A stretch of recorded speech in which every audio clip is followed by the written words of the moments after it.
नमो अजायाणं नमो लोये सब साधं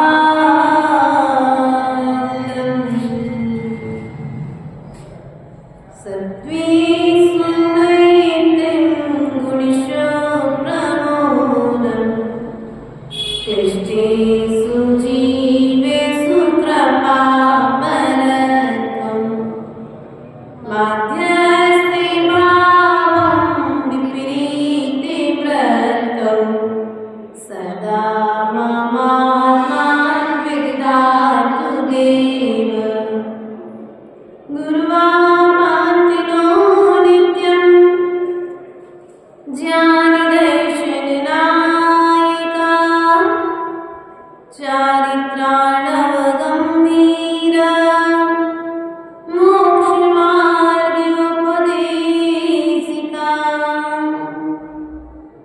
बोले अनंतानंद सिद्ध परमेश्वरी भगवान की, देवादिदेव मूलाय पार्श्वनाथ भगवान की, परम पूज्य आचार्य भगवत दीक्षामित कृपति स्वामी जी महाराज की, आचार्य गुरुवर ईश्वर विभव सागर जी महाराज की।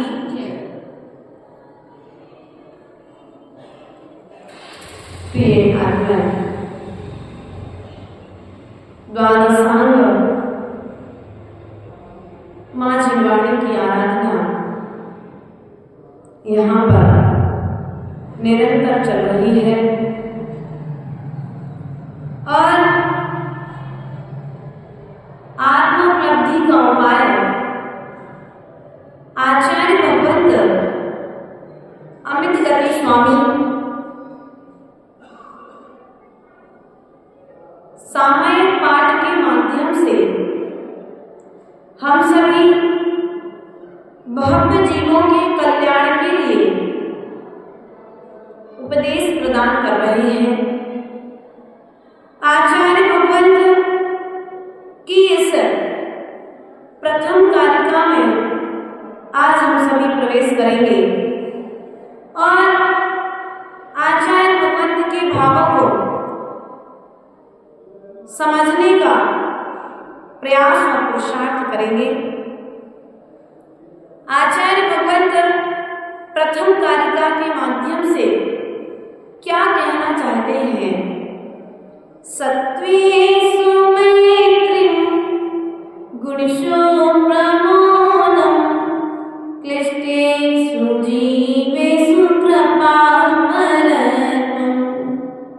माध्यस्ते भावं विपरीते व्रतौ सदा ममात्मा विदधातु देव। आचार्य भगवान कहते हैं सत्त्वेषु मैत्रीं अर्थात सभी जीवों में मैत्री का भाव। किनमें? सभी जीवों में, एक इंद्री से लेकर के संगी पंचेंद्री जीवों में मैत्री के भाव का होना सामयिक है, अर्थात स्वात्मोपलब्धि का, आत्म उपलब्धि का उपाय है। क्या कहा भैया? आत्मा की उपलब्धि चाहते हो, आत्मा की ओर जाना चाहते हो, आत्मा को पाना चाहते हो, तो पहले क्या करो? सबसे मैत्री भाव। क्या करो? सबसे मैत्री भाव रखो।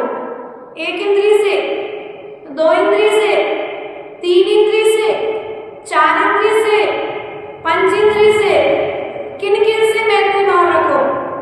जो तुम्हारे नगर में है उनके प्रति भी मैत्री भाव, जो तुम्हारे घर में है उनसे भी मैत्री भाव, जो आपके परिवार में है उनसे मैत्री भाव। अर्थात आचार्य भगवंत ने कहा इस राष्ट्र में, इस विश्व में जितने जीव विराजमान हैं, विश्व क्या कहे, हम तो ऐसा कहेंगे इस लोक में क्या कहे, तीनों लोकों में जितने जीव विराजमान हैं, क्या तीनों लोकों में जितने जीव विराजमान हैं उन सबके प्रति मैत्री का भाव होना ही आत्म उपलब्धि का उपाय है। उपलब्धि अर्थात लाभ, उपलब्धि अर्थात लाभ। आत्मा के स्वभाव का लाभ मैत्री से होगा, मैं करने से नहीं होगा।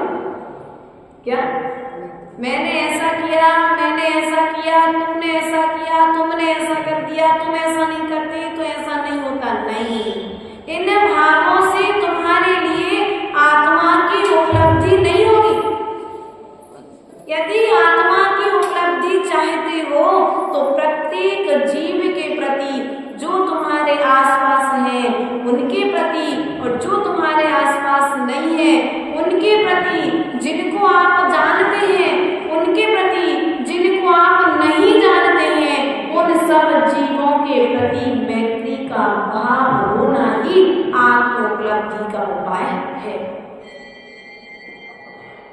अपन पढ़ते मेरी भावना में, मैत्री भाव जगत में मेरा, सब जीवों से नेक रहे, दीन दुखी जीवों पर मेरे और से करुणा।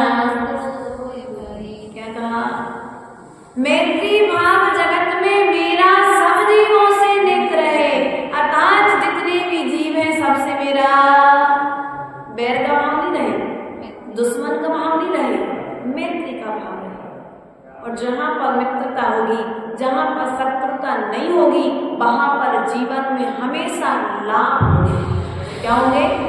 हमेशा लाभ होंगे। सत्वेषु मैत्रीं गुणीषु प्रमोदम, गुणीषु प्रमोदम। अब मैत्री का भाव होगा तो प्रत्येक जीव में आपको गुण दिखाई देंगे। क्या होगा? जब मैत्री का भाव होगा तो प्रत्येक जीव में आपको गुण दिखाई देंगे। अब उस जीव के अवगुण आपको दिखाई देने वाले, भैया ध्यान से सुनना भाभी जी, अगर आपकी दोस्ती है हमसे, मित्रता है, तो हमारे अवगुण भी आपको गुण दिखाई देंगे, है ना। और यदि शत्रुता है, अच्छे गुण भी बुरे गुण, अच्छाई भी बुराई की तरह दिखेगी। इसलिए आचार्य भगवान कहते हैं कि जब तुमने विश्व के प्रत्येक जीव से मैत्री स्थापित कर ली है तो एक काम करो, दूसरा काम ये है कि अब आप उनके गुणों को देख करके प्रसन्न, गुणीषु प्रमोदम, प्रसन्नता होना चाहिए। गुणवान को देख करके प्रसन्नता होना चाहिए, गुणवान को देख करके प्रसन्नता होना चाहिए, खिन्नता नहीं होना चाहिए। हमसे ज्यादा कोई अच्छा कार्य करने वाला मिल जाए, बेटा ध्यान से सुनना, हमारी योग्यता से ज्यादा अच्छा काम करने वाला, हमसे अच्छी योग्यता रखने वाला यदि जीव मिल जाए तो प्रमोद को प्राप्त हो, प्रसन्नता को प्राप्त हो जाओ, खिन्नता को प्राप्त। लेकिन स्थिति क्या होती है? घर में दो देवरानी जेठानी एक साथ में रहती है। अब 20 साल से देवरानी का चक्कर चल रहा था, चक्कर मतलब उसका पहले चल रहा था, अच्छा काम करती थी, साथ बहुत तारीफ करती थी। लेकिन देवरानी के आते ही अब सास ने तारीफ करना प्रारंभ कर दी, किसकी? देवरानी की। हम भी तो अच्छा काम करते थे, हाँ, हमारी कभी प्रशंसा नहीं की मम्मी जी ने। देखो आज वो छोटी वाली आ गई तो उसकी रोज प्रशंसा करते हैं, तो क्या हो रही है?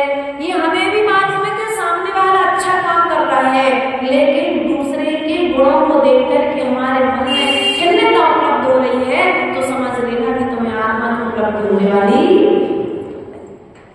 हमें प्रसन्नता होना चाहिए। साधु का दर्शन हो जाए तो प्रसन्न हो जाओ। पता नहीं आज कौन से जन्म का पुण्य हमारे हृदय में आया है कि मुझे साधु का दर्शन हो जाए। वरना आजकल स्थिति क्या चल रही है?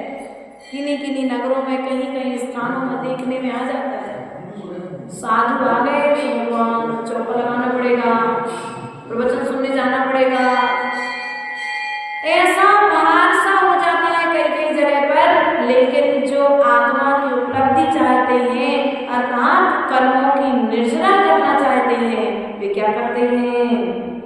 प्रसन्न होते हैं। गुणवानों को देख करके प्रसन्नता को प्राप्त हो जाती है।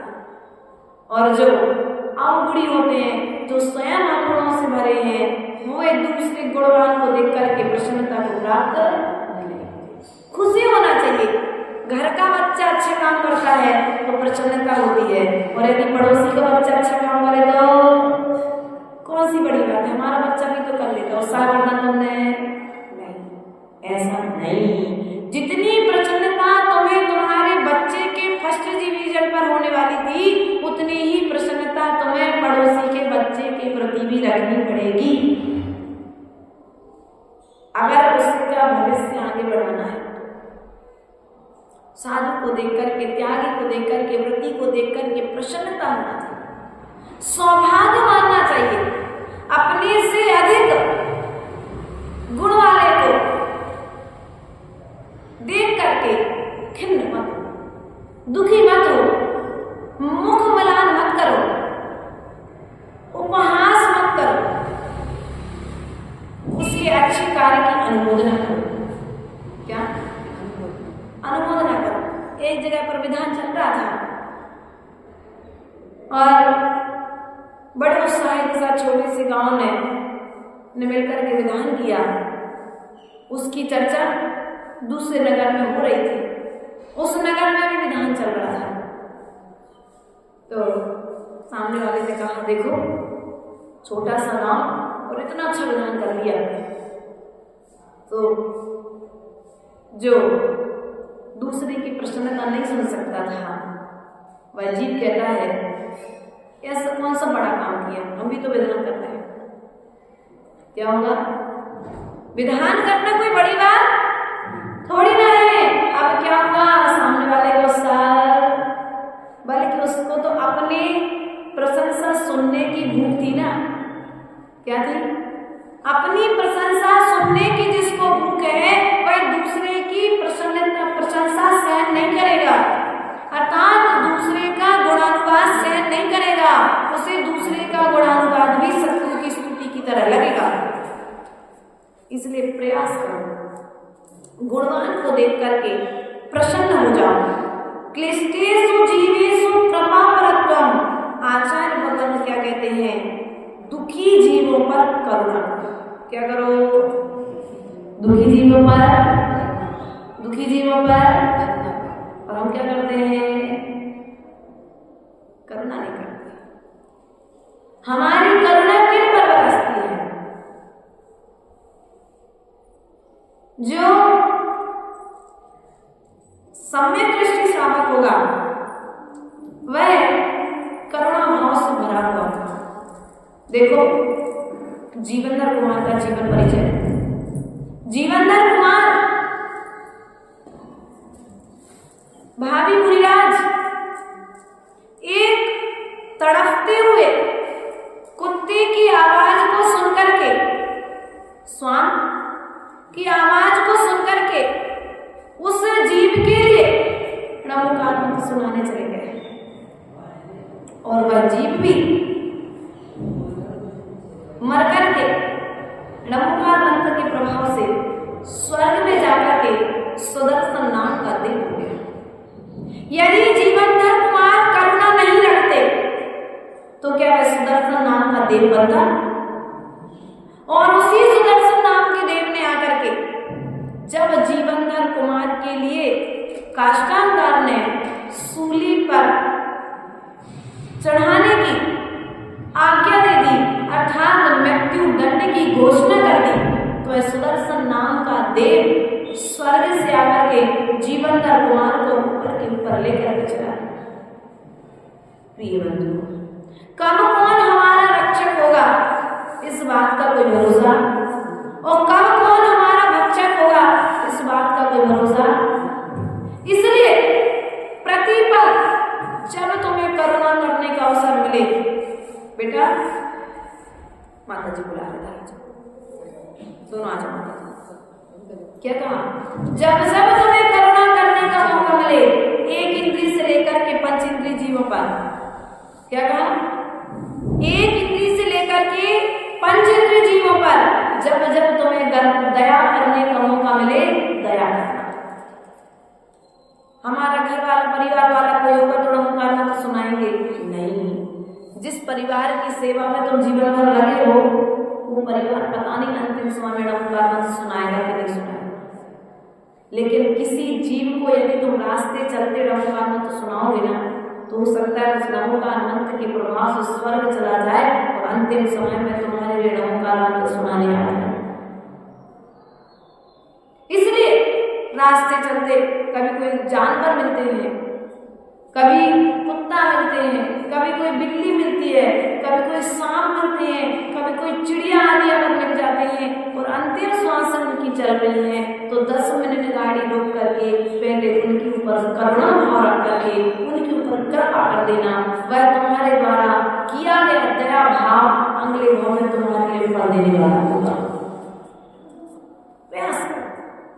हम कृपा तो चाहते हैं लेकिन करुणा करना नहीं चाहते। क्या कृपा तो जिनको तुम्हारी जरूरत है तुम वहां दान दोगे।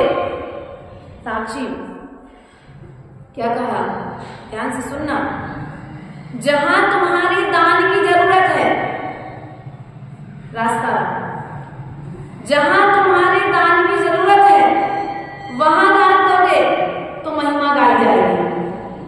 और जहां तुम्हारे दान की जरूरत नहीं है लेकिन वहां दान देने से तुम्हारे माथे पर बड़ा भारी सा तिलक लगाया जाता है, 100 लोगों के बीच में बैठकर के तुम्हारे तालियां बजाई जाती हैं। यदि भीड़ लेकर के तुम दान करोगे तो उस दान का फल तुम्हारे मिलने वाला नहीं है, क्योंकि तुमने पहले नंबर दान देकर के वो 100 जनों की तालियां प्राप्त, क्योंकि सम्मान था ना, मैंने जो दान दिया उस दान का मुझे नाम भी तो मिलना चाहिए, सम्मान भी तो मिलना चाहिए। तुमने इधर दान दिया उधर तुमने सम्मान दिया, बस वहीं का वहीं। लेकिन जहां पर जरूरत थी यदि तुम वहां पर दान देते हो तो हो सकता है आज उस सभा में तुम्हारे माथे पर तिलक लगाने वाला कोई नहीं हो सकता है तुम्हारे लिए उस समय पर ताली बजाने वाला कोई नहीं हो, लेकिन ध्यान रखना कि तुम्हारे द्वारा किया गया आज का सहयोग तुम्हारे लिए भविष्य में शाश्वत रूप में फल देगा। इसलिए भीड़ देख करके कृपा मत करो, आवश्यकता देख करके कृपा।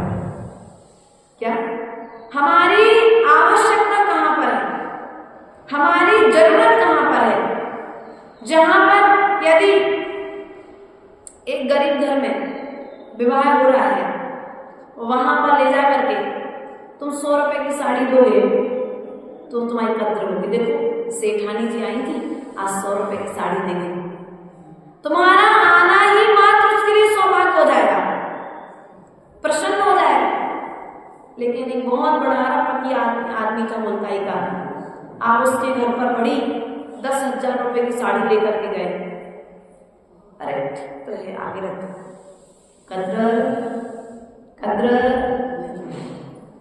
हाँ, क्योंकि आपने कृपा का स्थान नहीं चुना है। अभी तुम्हें कृपा का स्थान चुनना पड़ेगा। जब तुम कृपा का स्थान चुनोगे कि तुम्हारी कृपा किन पर बरसना चाहिए, तुम एक दारू पीने वाले को पानी दोगे तो कद्र नहीं है, लेकिन जो प्यासा बैठा है उसको यदि पानी दे दो तो जीवन भर याद रखेगा। देखो हम पानी से तड़प रहे थे और हमें उनने सेठानी को उसमें पानी दे दिया तो जीवन बच गया, अब वो जीवन भर तुम्हारे गुणगान गाएगा। इसलिए तुम अपनी प्रत्येक जीव के प्रति करुणा का भाव, किसके प्रति, रिश्तेदारों के प्रति नहीं, अकेले परिवार के प्रति नहीं। तुम्हारे पास धन आया है, उस धन का उपयोग कहां पर जरूरत है वहां पर करो तो तुम्हें फल दुगना मिलने वाला है।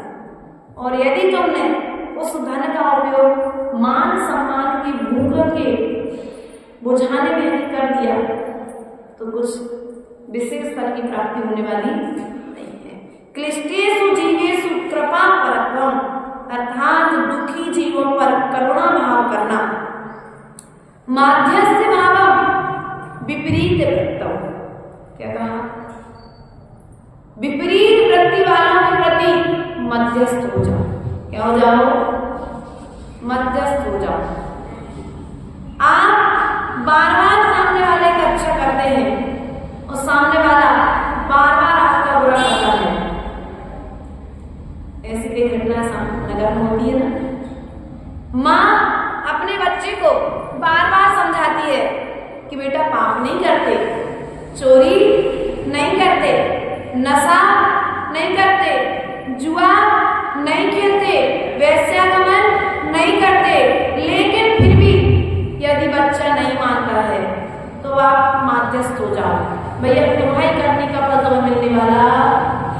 अब ज्यादा दिमाग लगाओगे, ज्यादा समझाने जाओगे तो लड़ाई झगड़ा, दोनों का व्यवहार, क्योंकि हम ने किसी जीव के जीवन भर का भरोसा नहीं किया। जिम्मेदारी जीवन भर की उस जीव के स्वयं के कर्म स्वतंत्र हैं। उसके द्वारा स्वयं का किया गया कर्म ही उसे फल देगा। हम थोड़ा सा पुरुषार्थ कर सकते हैं समझाने का, सुधारने का, लेकिन सामने वाला सुधरना चाहेगा। यदि सुधरने नहीं चाहे, विनोद भैया सुधरने नहीं चाहे तो इससे अच्छा भैया अपन अपना देखो, तुम्हारी तो आएगा जब समय सो मध्यस्थ भाव का। भगवान महावीर स्वामी ने समूसण में बैठ करके उपदेश प्रदान किया और प्रत्येक जीव को एक समान उपदेश दिया। माता जी, भगवान महावीर स्वामी ने समूसण में उपदेश प्रदान किया, एक समान उपदेश प्रदान किया।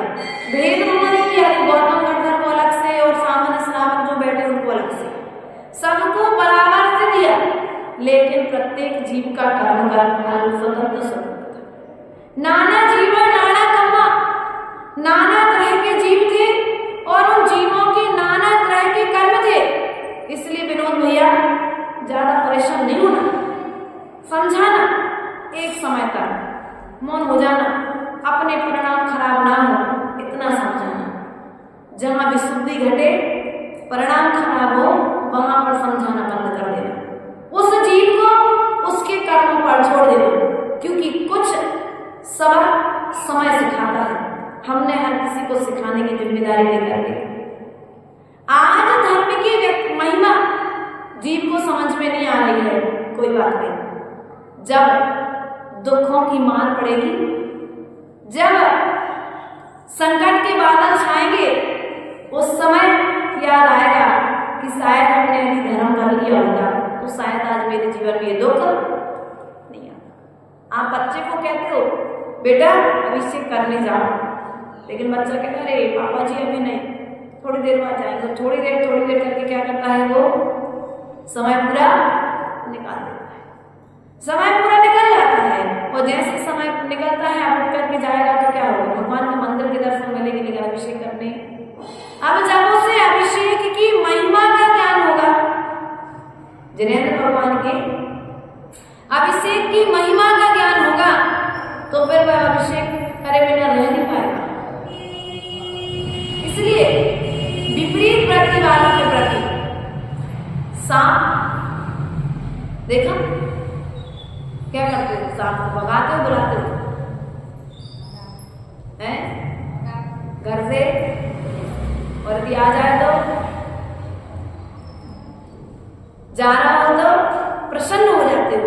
उसी प्रकार से जो सांप की तरह टेढ़े चलने वाले लोग हैं, जैसे सांप को देख करके अपना रास्ता बदल ले तो सांप का रास्ता बदल ले, उसी प्रकार से टेढ़े स्वभाव वाले व्यक्तियों को देख करके अपना रास्ता बदल लो, उनके रास्ता बदलने के लिए मत जाओ। उनका समय अभी सही नहीं चल रहा है, उनके लिए सबक समय सिखाएगा। इतना सोच करके अपने परिणामों को निर्मल करो, अपने सामय करो, अपने विशुद्धि बढ़ाओ। क्योंकि आचार्य भगत कहते हैं यदि विपरीत वृत्ति वालों में आप बुद्धि डालोगे तो आप स्वयं कर्म का बंधन करने लग जाओगे। करोगे कि नहीं करोगे, क्योंकि विकल्प होगा। आप व्याकुल परिणाम होंगे। आप उसका हित चाहते हो, ये आपको मालूम है। इस बात का ज्ञान जिस दिन सामने वाले को होगा ना, उस दिन वो कार्य करना प्रारंभ करेगा। क्योंकि जब माँ बाप बच्चे को डांटते हैं या पढ़ने लिखने का कहते हैं, तो बच्चे को सबसे ज्यादा शत्रु यदि कोई लगता है तो माँ का पता लगते हैं। लगते कि नहीं लगते? दवाई जब माँ खिलाती है तो सबसे ज्यादा दुश्मन माँ लगती है बच्चे को। कैसी माँ है, कड़वा कड़वा खिलाती है। कैसी माँ है, मुझे खेलने नहीं देती है। कैसी माँ है, मुझे सोने नहीं देती है। माँ पिता शत्रु लगते हैं, लेकिन जब वही बच्चा एक अच्छे स्थान पर पहुंच जाता है, माँ पिता की डांट खाकर के अच्छी समय से पढ़ाई कर लेता, सब कुछ करता है। जब वह एक ऊंचे लेवल पर पहुंचता है, अच्छी नौकरी करता है, अच्छा एक व्यापार खोलता है, तब उसे लगता है कि यार मेरे माँ बाप ने मेरे साथ बहुत अच्छा काम किया। और जो माता पिता अपने बच्चों को आज धर्म करना नहीं सिखा रहे हैं, ये मंदिर तो बने रहेंगे, लेकिन इन मंदिरों में पैसे का पुजारी लगना पड़ेगा। अब इससे कलश उठाने के लिए भैया एक कलश कर ले, मैं तुझे पैसा दूंगा। अभी तो उल्टा समय, अभी तो सीधा समय चल रहा है कि जिसको प्रथम अभिषेक करना है सो बोली लेनी पड़ती है। लेकिन कुछ समय पश्चात विनोद जी, यदि आज हमने सत्ता को नहीं संभाला तो समय वो आने वाला है कि भैया कलश कर लो, हम पैसे उल्टे देंगे तुम्हें। ऐसा आ गया ना। एक समय था कि लड़की वाले पैसे देते थे, पर अब समय आ गया लड़के वाले पैसे देते। भैया लड़की दे दो, पैसा ले लो, तुम्हें जितना चाहिए। इसी प्रकार से जिनेंद्र भगवान की अभिषेक पूजन, भगवान के परिमार्जन के लिए भी आपको कुछ इस तरह की व्यवस्थाएं करानी, ये व्यवस्थाएं आपको करनी पड़े। उसके पहले अपने बच्चों के हाथों में कलश पकड़ा देना। जैन धर्म हर 80 वर्ष के लिए जय माता, उन्हें जिनवाणी पढ़ना सिखा देना, उन्हें गुरुओं को आदान देना सिखा देना। अभी एक कल बच्चा मिला, दर्शन किए, पूछे बेटा कहाँ से आए? बोले माता जी बेंगलोर रहता हूँ। कहाँ पे रहता हूँ? बेंगलोर रहता हूँ। मैंने कहा हार नहीं देते? बोले माता जी नौकरी करते हैं तो समय ही नहीं मिलता।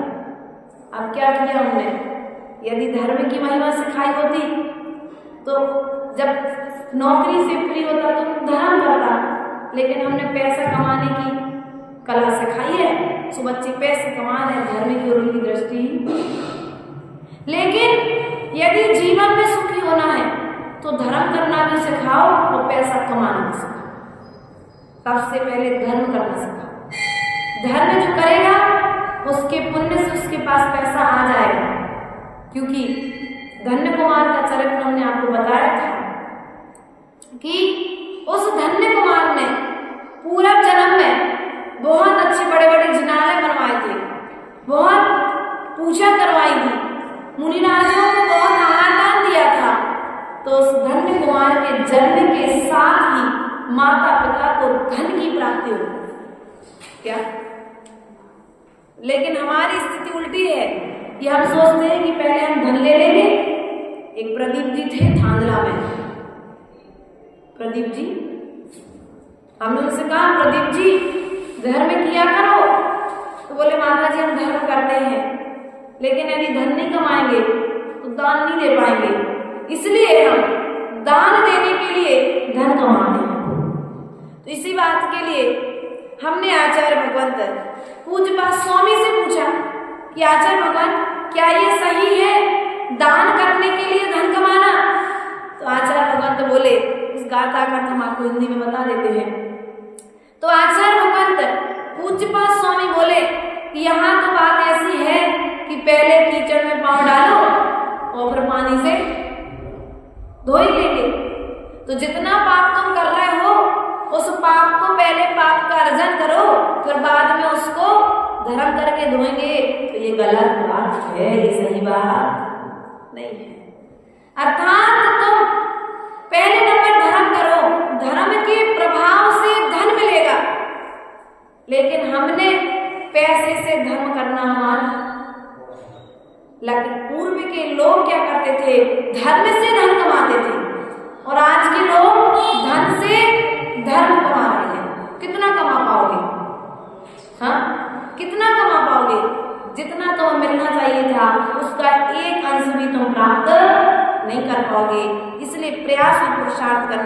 कि विपरीत वृत्ति वाले जो जीव हैं समाज में, घर में, परिवार में, देश में, उन जीवों के प्रति माध्यस्थ भाव रखना, तभी हमारे लिए हमारे आत्मा की उपलब्धि होगी, अर्थात हमें लाभ होगा, आत्मा का ज्ञान होगा, स्वरूप का भान होगा। और जब स्वरूप का भान होगा तो एक दिन हम सिद्ध जरूर बन जाएंगे। इन्हीं भावनाओं के साथ में आचार्य भगवान कहते हैं सदा ममात्मान विदधातु देवी, अर्थात आचार्य भगवान कहते हैं कि हे सरस्वती देवी क्या करो, इसी प्रकार से मुझे सदा मेरी रक्षा करो। किससे रक्षा करो? विपरीत वृत्ति वालों से मेरी रक्षा करो। मेरी बुद्धि में मैत्री का भाव स्थापित करो, गुणियों को देख करके प्रमोद का भाव उत्पन्न हो, जीवों पर दया का भाव उत्पन्न हो। इन्हीं भावनाओं के साथ में आज प्रथम काव्य के माध्यम से हमने आत्मोपलब्धि का उपाय जानने और समझने का प्रयास किया है।